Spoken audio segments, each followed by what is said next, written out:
you were raised in the time and era that I was, and as a child you started into belly aching and crying, you may have heard the response, if you don't hush up that crying, boy, I'm going to give you something to cry about. And they could. And they did. Hi, this is Barry Phillips with 10 Minute Torah Day 3 of Shelach Lecha. Send for yourself. And let's go over to Bamidbar in Numbers chapter 14 and start reading with verse 1. Then all the congregation lifted up their voices and cried, and the people wept that night. Maybe we could insert the word all. They wept all that night. And all the children of Israel grumbled against Moshe and against Aaron. All the congregation said to them, if only we had died in the land of Mitzrayim, or if we had only died in this wilderness. And why is Yahweh bringing us to this land to fall by the sword, that our wives and children should become a prey? Would it be not better for us to turn back to Mitzrayim? And they said to each other, hey, let's appoint a leader and let's turn back to Mitzrayim. Then Moshe and Aaron fell on their faces before all the assembly of the congregation of the children of Israel, and Yehoshua son of Nun, and Caleb son of Yefuneh, who were among those who had spied out the land, tore their garments. And they spoke to all the congregation of the children of Israel, saying, the land which we pass through to spy out is an exceedingly good land. If Yahweh is delighted in us, then he shall bring us into this land and give it to us, a land which is flowing with milk and honey. Only do not rebel against Yahweh, nor fear the people of this land, for they are our bread. Their defense is turned away from them, and Yahweh is with us. Do not fear them. But all the congregation said, to stone them with stones. Then the esteem of Yahweh appeared in the tent of appointment before all the children of Israel. Yah has just shown up, and boy, is he mad. Of course, you and I read this, and we reason to ourselves that had we been there, we'd have been among those who stood with Moshe, Aaron, with Yehoshua, and with Caleb. We'd have been chomping at the bit and going in the land. We wouldn't have been among the crybabies. I'll just leave that right there. In Western culture, we tend to silence our tears reasonably quick. We prefer to mourn and grieve in private. We really don't want to go on a national stage or in spotlights and just lose control with grief.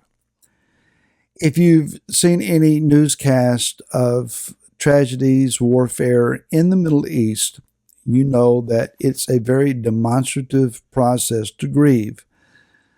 There's a lot of loud wailing, flailing of the arms, looking to the heavens, crying out. It's very, very demonstrative and aggressive and very highly emotional.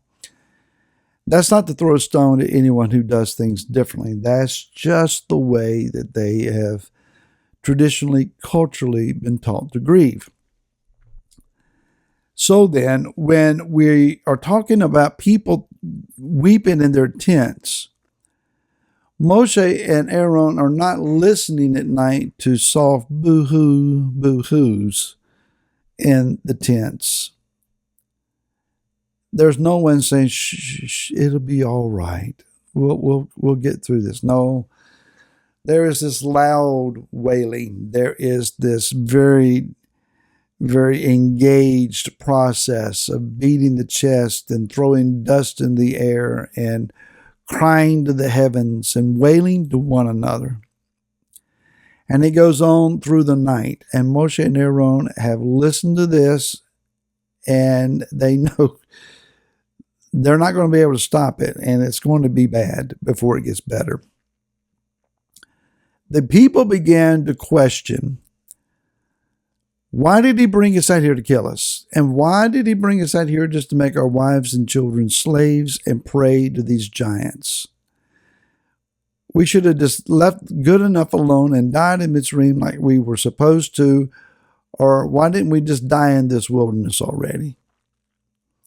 Somebody, we're not told who, but some wise individual comes up with the idea, forget Moshe, let's just turn around and go back.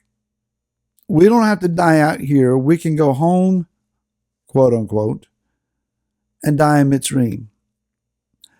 Well, I got a few questions, and I think they deserve some answers. There are four. Number one, how did they think that they were going to get back across the Red Sea? After all, they came across on dry ground miraculously because Yah was with them. Yah's not going back with them. And Moshe's not going back with them. So how are they going to are they going to find enough lumber and trees in the wilderness to build rafts and boats to somehow navigate the waters and get back to the other side? Just a thought. Number two, what did they think that they were going to eat and drink when they headed back? Because there would be no manna. And there would be no water from the rock. So, food, they might have been forced to kill off a lot of their herds. Maybe they could drink milk from their herds. I don't know, but that's what they were looking at. Food supply. Number three, how would they have found their way back without the cloud leading them?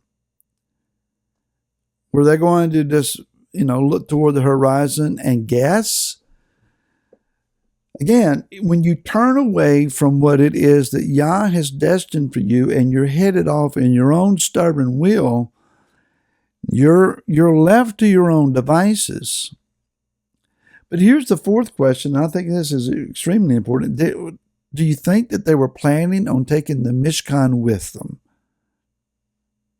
If everybody turns around and leaves Moshe and Aaron, Yehoshua and Caleb standing in their place, headed on to the land without them, were they going to take the tabernacle of the Most High? Yah would not be within that tabernacle. Why take it?